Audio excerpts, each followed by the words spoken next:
propos, c'est l'une des fêtes les plus importantes du judaïsme, Pessah, la Pâque juive qui commence aujourd'hui lundi. Une fête qui résonne particulièrement en Israël où plusieurs dizaines d'otages toujours retenus à Gaza manquent à l'appel.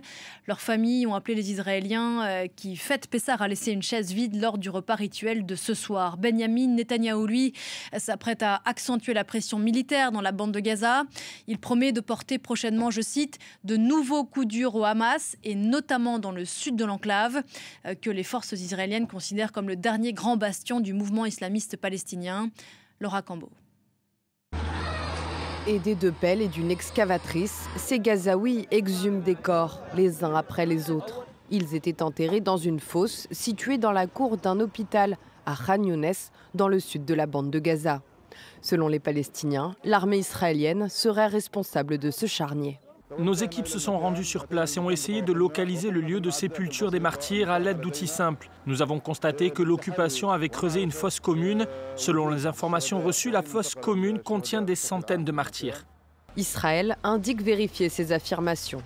Un siège puis un assaut avaient été conduits sur cet hôpital par les soldats israéliens. Ils s'étaient finalement retirés le 7 avril. De leur côté, les civils guettent désespérément chaque corps trouvé. Mon mari a disparu depuis environ 1 mois. Nous le recherchons. Il n'avait pas l'habitude d'aller dans beaucoup d'endroits. Il ne sortait que pour nous apporter de la nourriture et de l'eau. Scène macabre également dans un autre hôpital de la bande de Gaza, à Rafah, à la frontière avec l'Égypte. Des Gazaouis pleurent leurs proches tués dans la nuit de samedi à dimanche dans un raid israélien.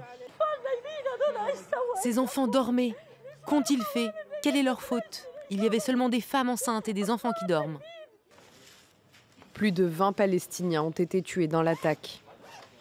Israël mène des raids quasi quotidiens sur Rafah, ville où est réfugiée la moitié des 2,3 millions d'habitants de l'enclave.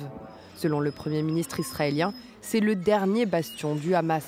Depuis des mois, il se dit déterminé à lancer une offensive terrestre. Nouvelle déclaration en ce sens ce dimanche. Dans les prochains jours, nous augmenterons la pression militaire et politique sur le Hamas, car c'est le seul moyen de libérer nos otages et de remporter notre victoire. Un assaut que des hauts représentants américains voient d'un mauvais œil. Depuis des mois, ils expriment leurs préoccupations à leurs alliés israéliens.